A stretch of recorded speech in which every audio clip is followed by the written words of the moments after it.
பார்த்துருக்கீங்களா? ஸோ இந்த வீடியோ பாருங்க. தட்டி பேர கட்டி உறங்கிட்டு குட்டி மலர் இப்ப பார்த்தா மனசுற கட்டிங் அடிக்குது பா.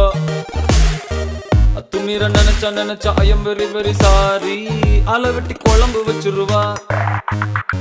தட்டி பேர கட்டி உறங்கிட்டு குட்டி மலர் இப்ப பார்த்தா மனசுற கட்டிங் அடிக்குது பா.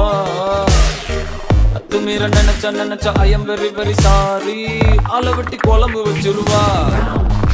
காக்காவும் பீகாக் ஆகும் ஹார்மோன்கள் ஆடவிக்காகும். காக்காவும் பீகாக் ஆகும் ஹார்மோன்கள் ஆடவிக்காகும்.